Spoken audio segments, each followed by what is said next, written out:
అందరికీ నమస్తే. ప్రస్తుతం మన వనపర్తి జిల్లాలోని శ్రీ రంగనాథ స్వామి వారి ఆలయంలో ఉన్నాము. ఇప్పుడు మనతో పాటు ఆలయ అర్చకులు కూడా ఉన్నారు.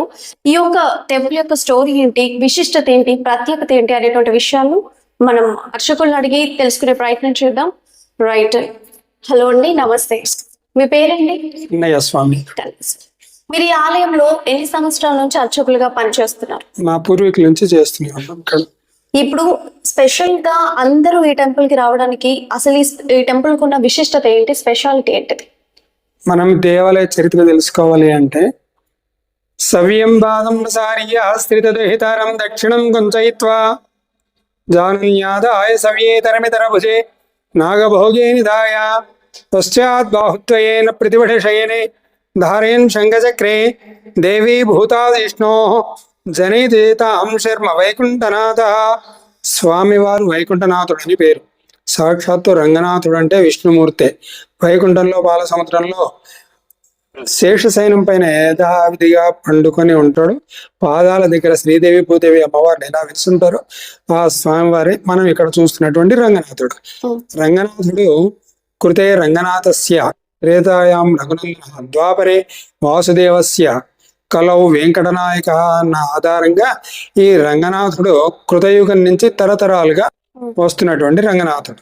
మనకు శ్రీ వైష్ణవ సాంప్రదాయాన్ని అనుసరించి శ్రీరంగంలో ఉన్నటువంటి రంగనాథుడు దానికి ఆనంద నిలయం అని చెప్పి పేరు. అక్కడ రంగనాథుని దర్శించడానికి ఈ వనపర్తి సంస్థానాధీశులైనటువంటి రాజా అష్టభాష గోపాలరావు గారు అనే రాజగారు ప్రతి సంవత్సరం శ్రీరంగం వెళ్ళి అక్కడ ఉన్నటువంటి రంగనాథుని దర్శనం చేసుకుని అక్కడున్న కావేరీ నదిలో స్నానాలు ఆచరించి పూజాది కార్యక్రమాలు నిర్వహించి ప్రతి సంవత్సరం వచ్చేవాళ్ళు అనమాట. ప్రతి సంవత్సరం ఈ ఊరు నుంచి అక్కడికి వెళ్ళాలి అంటే చాలా దూరం కనుక ఇప్పట్లాగా వెహికల్ ఫెసిలిటీస్ అవన్నీ లేవు కనుక రాజగారు వెళ్ళాలి అంటే మంది మార్బలంతో వెళ్ళాలి కనుక చాలా కష్టసాధ్యమైనటువంటి పని కనుక ఒక సంవత్సరం వారు వెళ్ళలేక చింతిస్తూ ఉన్నారట. నేను అంత దూరం ఈ సంవత్సరం వెళ్ళలేకపోతే కదా, స్వామివారి కార్యక్రమాలు ఆ కావేరీ నదిలో స్నానాలు ఇటువంటి పూజా కార్యక్రమాలు నిర్వహించలేకపోతే కదా అని చెప్పి స్వామి రాజగారి చింత చేస్తూ ఉంటే సాక్షాత్తు శ్రీరంగంలో ఉన్న రంగనాథుడే ఆ రాజగారి కలలో కనిపించి, రాజా మీరు చింత చేయాల్సిన పని లేదు, మీ వనపర్తి సంస్థానం లోపలనే నా మూర్తి ఉంటుంది, ఆ మూర్తిని అక్కడ ప్రతిష్ఠ చేసుకొని మీరు శ్రీరంగంలో జరిగేటువంటి విధంగానే నిత్యోత్సవ, భక్షోత్సవ, మాసోత్సవ, అయినోత్సవ, సంవత్సరోత్సవ అలాంటి ఉత్సవాలన్నీ కూడా నిర్వహించుకోవాల్సిందే అని చెప్పి రాజు కళలో చెప్పినాడు. అలా అంటే నా వనపర్తి సంస్థానం చాలా సువిశాలమైనది కదా, మీరు ఎక్కడున్నారో తెలుసుకోవడం చాలా కష్టం కదా అని అంటే విష్ణుమూర్తి యొక్క వాహనం గరుడపక్షి. తెల్లగద్ద రూపంలో ఈరోజు మీ ఇంటి దగ్గరికి ఆ పక్షి వస్తుంది. ఆ పక్షిని అనుసరిస్తూ మీరు వెళ్ళండి. ఆ పక్షి ఎక్కడ వాలితే అక్కడ నా మూర్తి ఉంటుంది. ఆ పక్షి తిరిగి వచ్చి ఎక్కడ కూర్చుంటే అక్కడ దేవాలయ నిర్మాణం చేయండి, నా ప్రతిష్ఠ చేయండి అని చెప్పి రాజాగారికి ఆ పక్షి స్వామివారు చెప్పడం జరిగింది అనమాట. స్వప్నం వచ్చిన రోజు మనకు వచ్చే కళలన్నీ కూడా కళ్ళలు అంటారు, అవి నిజాలు కావాలి.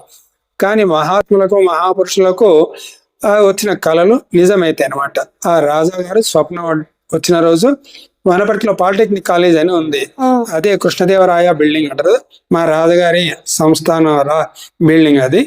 అక్కడ వారు శయనించి ఉంటే అప్పుడు వారు బయటకు వచ్చి చూసినారు, నిజంగానే ఒక తెల్ల గద్ద తిరుగుతూ ఉందట అతని బంగ్లా మీద. స్వామివారి స్వప్నంలో చెప్పినట్టుగానే తెల్లగద్ద వచ్చింది కదా అని చెప్పి రాజగారు ఆ గద్దను అనుసరిస్తూ మంది మార్బలంతో కూడుకొని గద్ద ఎంబడి పోయినారట. ఆ గద్ద వనపర్తికి కొత్తగూడకు మధ్యలో సంగిరెడ్డిపల్లి అని చెప్పి ఒక చిన్న పల్లెటూరి బయట ఒక పెద్ద గుట్ట ఉండిందట. ఆ గుట్ట పైన ఒక పెద్ద పుట్ట ఉండిందట. ఆ పుట్ట మీద పోయి వాలిందట ఈ గరుడపక్షి.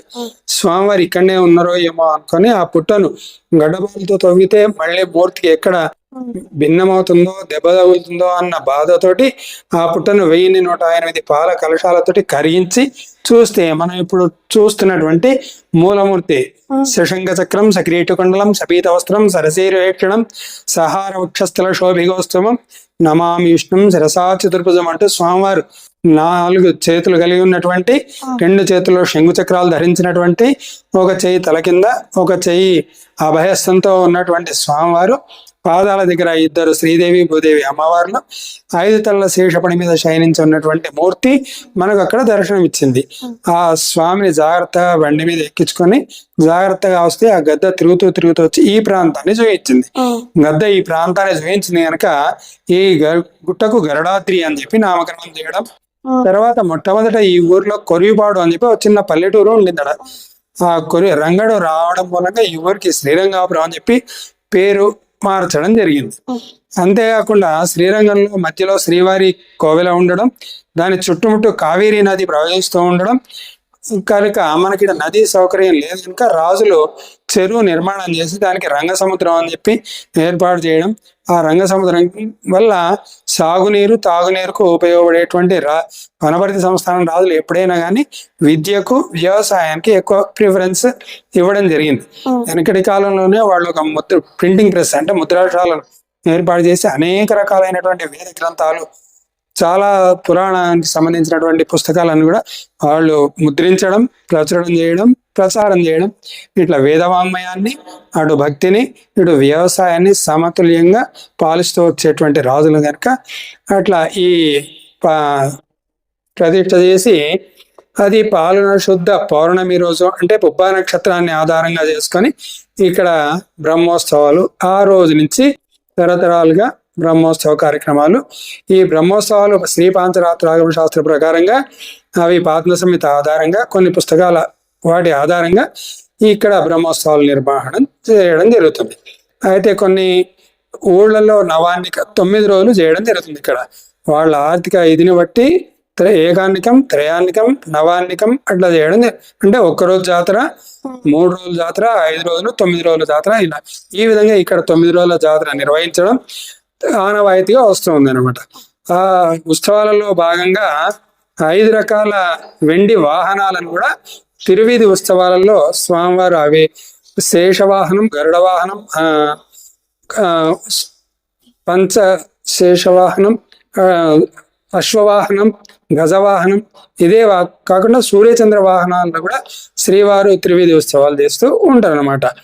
ఈ ఉత్సవాలతో పాటు కళ్యాణం అయిన మరుసటి రోజు గజవాహనం మీద, అటు తర్వాత స్వామివారు రథోత్సవం మీద వీధి ఉత్సవాలు చేయడం జరుగుతుంది.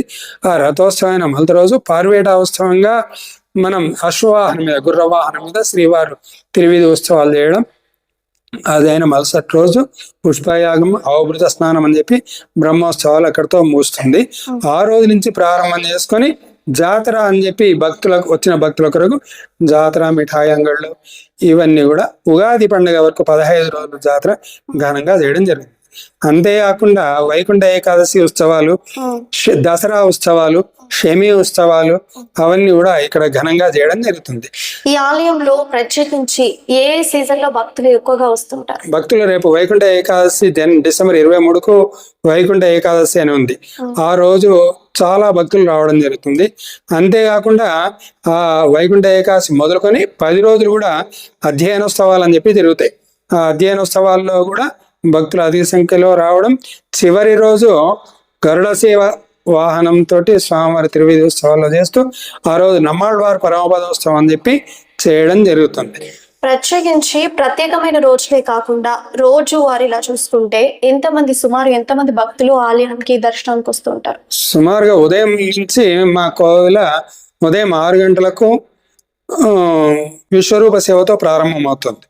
ఉదయం 6 గంటలకు విశ్వరూప సేవ, దాని తర్వాత శ్రీవారి అభిషేకాలు, నిత్యారాధన అవి చేసిన తర్వాత 7:30కు బాలభోగం అని చెప్పి దద్దోజన నైవేద్యం, తర్వాత నిత్య హోమం అని చెప్పి చేయడం జరుగుతుంది. నిత్య హోమం శ్రీవారి మూలమంత్రంతో హోమ కార్యక్రమాలు, అదైన తర్వాత శాత్మరీ కార్యక్రమం అని చెప్పి స్వామివారికి పెద్ద మంగళారతి అని చెప్పి ఇవ్వడం జరుగుతుంది. అది 8 గంటలకు చేస్తారు. ఆ ఉదయం 8 గంటలు మొదలుకొని రాత్రి 8 గంటల వరకు భక్తులు తండోపతండాలుగా వస్తూనే ఉంటారు. సుమారుగా శని ఆదివారాల సెలవు దినాలలో అయితేనేమో 200 నుంచి 500 దాకా భక్తులు బాగానే వస్తారు. ఉత్తర రోజులలో అయితేనేమో 100 నుంచి 200 దాకా భక్తులు పాల్గొంటూ ఉంటారు అనమాట. అండ్ ప్రత్యేకించి ఇక్కడ ఎంతమంది అర్చకులు స్వామి వారికి పూజలు నిర్వహిస్తుంటారు? ప్రస్తుతం ఈ కోయిల్లో 4 అర్చకులు ఉన్నాము. ఒకరు ప్రధాన అర్చకులుగా, ఒకరు వేదపారాయణంగా, ఒకరు సహాయ అర్చకులుగా, ఒకరు ప్రసాద నివేదన చేయడానికి అర్చకులుగా అట్లా నలుగురు ఉంటారు. అండ్ ఇక్కడ ఈ టెంపుల్ ను చూసుకుంటే గుడి చుట్టూరా కూడా సముద్రం కనిపిస్తోంది. గుడి చుట్టూరుగా ఉండడానికి గల కారణం ఏదైనా శ్రీరంగంలో మధ్యలో రంగనాథుడి కోవెల ఉండి చుట్టుముట్టు ఉత్తర కావేరి దక్షిణ కావేరి అని చెప్పి కావేరి నది ప్రవహిస్తుంది. అదే మాదిరిగా మనకు కూడా ఇక్కడ వటభద్ర శయనంలో సముద్రంలో పాల సముద్రంలో విష్ణుమూర్తి ఎలా తేలికొని ఉంటాడో ఆ విధంగా ఉండాలి అన్న ఉద్దేశంతో మనం వచ్చే మార్గం ఒక్కటే ఉండి చుట్టుముట్టు నీళ్లు ఉండడం జరుగుతుంది. అదే మీరు విహంగ వీక్షణ పైనుంచి డోర్ల ద్వారా చూసినట్టయితే ఒక మర్రాకు మీద మా స్వామివారు శయనించున్నట్టుగా కనిపిస్తుంది అనమాట. స్వామి వారిని చూస్తే ఆయన సేద తీరుతూ అభయహస్తాన్ని చూపిస్తూ కనిపిస్తుంది. అంటే ఆయన ఇలాగే స్వయంపుగా వెలవడానికి గల కారణాలు ఏమంటారు? స్వామి రంగనాథుడు ఎక్కడైనా పాల సముద్రంలో ఈ విధంగానే శయనించుంటాడు. వారు కృతయుగం నుంచి వస్తున్నారు అని చెప్తున్నా. అదే విధంగా స్వామివారు వైకుంఠంలో సేద తీరుండడం, వారు సేద తీరడానికి అంటే దశావతారాలు ఎత్తి ఎంతో అలసిపోయినారు. మత్స్య కూర్మ వరాహస్థ నారసింహస్థ వాహమన రామో రామస్థ కృష్ణస్థ కృష్ణ కల్కిరేవచ అని చెప్పి స్వామివారి దశావతారాలు ఎత్తి ఎన్నో విధాలైనటువంటి ప్రయాసలు కోర్చి రకరకాల రాక్షస సంహారాలు చేసి భూమిని ఉద్ధరించి వేదాలు కాపాడి ఇలా ప్రతి ఒక్క అవతారంలో ఒక్కొక్క రాక్షసుని సంహరించి అలా చేస్తూ చేస్తూ శయనిస్తూ ఉన్నటువంటి ముద్ర. దీన్ని వైకుంఠనాథుడు అని చెప్తారు. మనకు తిరుపతి శ్రీనివాసుని దగ్గరికి పోతే ఆయన నిలబడి ఉంటాడు. ఆయన కలో వెంకటనాయక అని చెప్పి ఆయన ఇప్పటికిప్పుడు కోరికలు తీర్చేటువంటి వాడు. మనకు మా అబ్బాయికి జాబ్ రావాలి, మా అమ్మాయికి పెళ్లి కావాలి, ఇటువంటి లౌకిక కోరికలు కోరుకునే తీర్చేటువంటి వాడు వెంకటేశ్వరుడు. కానీ ఈయన పరలోకంలో మనం చనిపోయిన తర్వాత అటు వైకుంఠ ప్రాప్తి కలగడం కొరకు దీన్నే వైకుంఠం అంటారు అన్నమాట. ఆ వైకుంఠ ప్రాప్తికి కలిసిన ముక్తినాథుడు, ముక్తి కలిగేటువంటి స్వామి వీరన్నమాట, ముక్తి ప్రదాత. సుమారుగా ఈ ఆలయాన్ని నిర్మించి ఎన్ని సంవత్సరాలు కావస్తుందండి? 15th సెంచరీలో దేవాలయ నిర్మాణం చేయడం జరిగింది. అప్పుడు రాజా అష్టభాష గోపాలరావు గారు అని చెప్పి వారు కాలంలో నిర్మాణం జరిగింది. వారి తర్వాత నలుగురు రాజులు, రాణి శంకరమదరసారి గారు చెరువు కట్ట నిర్మాణం చేయడం, తర్వాత బయట 5 గోపురాలతో కూడుకున్నటువంటి ఒక రాజగోపురాన్ని, తర్వాత 3 గోపురాలు కలిగినటువంటి ఈ చిన్న గోపురాన్ని నిర్మాణం చేయడం, ఒక్కొక్క అంతస్తుకు ఒక అంతస్తులో రామాయణానికి సంబంధించినటువంటి చిత్రాలు, ఇంకొక అంతస్తులో పాల సముద్రం జరుగుతూ అక్కడ ఉద్భవించేటువంటి పాల సముద్రంలో ఉచ్చైస్రవము, కల్పవృక్షము, ఆ విధంగా సూర్య చంద్రాదులు వాళ్ళందరూ అమృత కలశం ఎట్లయితే దొరికినాయో ఆ కథను వర్ణిస్తూ ఉన్నటువంటి కొన్ని చిత్రాలు వస్తూ ఉండడం. ఇటుపక్క చూసినటువంటి 5 పంచ నారసింహులను రంగనాథ స్వామి వారిని చిత్రించడం చేయడం జరిగింది అన్నమాట. అండ్ సుమారుగా ఈ ఆలయం కట్టడానికి సంవత్సర కాల టైం పట్టిందా, నెలల వ్యవధిలోనే కట్టడం జరిగింది? 90 సంవత్సరాల పీరియడ్ పట్టింది అంటారు ఈ దేవాలయ నిర్మాణం. రా మెటీరియల్ తీసుకొని రావడం, ఆ శిల్పులే ఇక్కడికి వచ్చి ఆ శిల్పాలకు ఉన్నటువంటి శిల్పాలను, లతలను, ఆ సింహాలను, ఆ స్తంభాలను అవన్నీ కూడా అన్ని handmade, not machine use. అందుకోసం అని చెప్పి అన్ని హ్యాండ్ మేడే కనుక 90 సంవత్సరాల పీరియడ్ పట్టింది అని అంటారు పూర్వీకులు. మనకు ఆ చరిత్రకు సంబంధించిన శిలా శాసనం కూడా అక్కడ చెప్పడం జరిగింది. అలాగే చూసుకుంటే ఇందులో యూజ్ చేసినటువంటి ఇసుకే కావచ్చు, రౌతులే కావచ్చు, ఒక ప్రధానమైన ప్లేస్ నుంచి తీసుకురావటం జరిగిందని విన్నాం. అసలు ఏ ప్లేస్ నుంచి అవన్నీ సేకరించింది? చుట్టుపక్కల ఉన్నటువంటి గుట్టల్లో ఉన్నటువంటి రా మెటీరియల్ తీసుకొచ్చి ఈ స్తంభాలు ఇవన్నీ కూడా చేసిన వాళ్ళందరూ తమిళనాడు వర్కర్స్ అన్నమాట, శిల్పులు. వాళ్ళందరూ తమిళనాడు నుంచి వచ్చి వాళ్ళ పిల్లను పాపలు అందరినీ కూడా ఒక ఆడకూలి కడుపుతో ఉంది అంటే ఆ కడుపులో ఉన్న బిడ్డకు కూడా కూలి ఇచ్చి పని చేసినారు. అంత ధర్మ ప్రభువులు ఈ దేవాలయ నిర్మాణం చేసినటువంటి శంకరమదరసాని గారు తల్లికే కూలి కాకుండా కడుపులో ఉన్న బిడ్డ కూడా కూలి ఇచ్చినారు అని చెప్తూ ఉంటారు పూర్వీకులు. అంతేకాకుండా ఇప్పుడు ఈ ఆలయం కోసం మీరు ఇందాక చెప్పారు, అంటే కేవలం ఇవి చిన్న చిన్న కోరికలే కాకుండా వైకుంఠంలో అంటే పరలోకంలో ప్రాప్తి చెందడానికి ఇక్కడ మొక్కుకోవటం జరుగుతుంది అని మీరు చెప్పారు. అంతేకాకుండా ఇక్కడ సంతానం కాని వాళ్ళు ముడుపులు కడుతూ ఉంటారు. నూతన దంపతులకు 1 year 2 year 3 years అయినా కానీ సంతానం కాలేదు, అటువంటి వాళ్ళు కూడా ముడుపులు కట్టడం. నెక్స్ట్ అమ్మాయిలకు పెళ్లిళ్ళు కాకుంటే పెళ్లిళ్ళ కొరకు, అబ్బాయిలు పెళ్లిళ్ళు కాకుండా జాబులు కాకుండా ఇట్లా ఇహలోక కోరికలు అటువంటి కోరికలు కూడా తీర్చే ప్రదాత. ఒక మనిషికి వచ్చిన భక్తులకు ఎవరికైనా కూడా మోక్షం వచ్చిందని మనకి ఎలా తెలుస్తుంది? మనం చేసేటువంటి కర్మలను అనుభవించే మోక్షాలు ఇది ఉండడం జరుగుతుంటుంది. అండ్ ఇక్కడ చూసుకుంటే అండర్ గ్రౌండ్ లో కూడా దేవుడు ఉన్నాడు అని వింటాం. అండర్ గ్రౌండ్ అనే కాదు, ఆయనకు విశ్వం విష్ణు అని చెప్పి ఆయనకు పేరు. ప్రతి దాంట్లో మనకు భక్త ప్రహ్లాదలో చూసినట్టయితే ఇందుగలడు అందులేడు అనే సందేహం పోలేదు.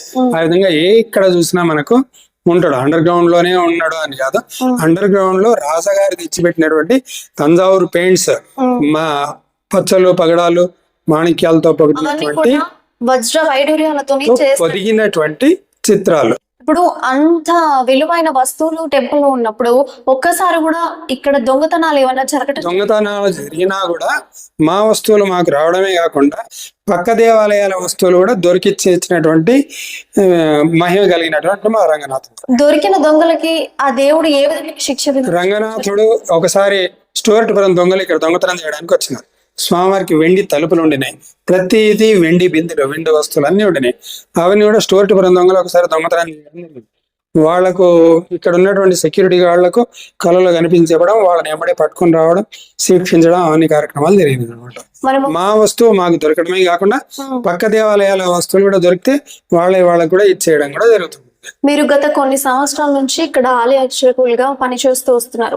మీకు ఎలాంటి మోక్షం చూపించారు దేవుడు? మోక్షం అని కాదు, మనం కూడా మామూలు మనుషులమే కనుక మా అమ్మాయికి పెళ్లి కాకపోవడం, అబ్బాయికి జాబ్ రాకపోవడం, ఇటువంటి చిన్న చిన్న కోరికలు, ఇవి ఏ లోకంలో మానవులు కోరుకునే కోరికలు.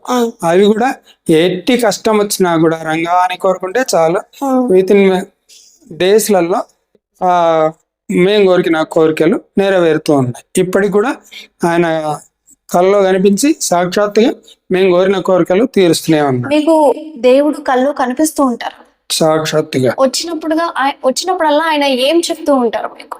అంతే, మా శుభాలు జరగాలి, సర్వేజన సుఖినో భవంతు, సమస్త సన్మంగళాన్ని సంతో, అందరూ బాగుండాలి, అందులో ఉండాలి. చూసినటువంటి విగ్రహమే ఇక్కడ కనిపిస్తుంది. అంటే స్వామివారు సేద తీరినట్టు ఒక చేతితోటి అభయహస్తాన్ని చూపించినట్టు పంచలోహ నాగుంపాము ఆయన తల మీద పడగ విప్పి కనిపిస్తుంది. అలాగే ఆయన దగ్గర లక్ష్మీదేవత కూడా కనిపిస్తుంది. అంటే ఆయన రూపాలన్నీ కూడా ఒకే ఫ్రేమ్లో సేకరించి పెట్టడం, దానికి ఆభరణాలు బంగారు పూత ఉండటం, ఇది నిజంగా విశేషం అని చెప్పుకోవచ్చు. నిజంగా అది ఒక ఫ్రేమ్ కన్నుల పండుగగా కనిపిస్తుంది.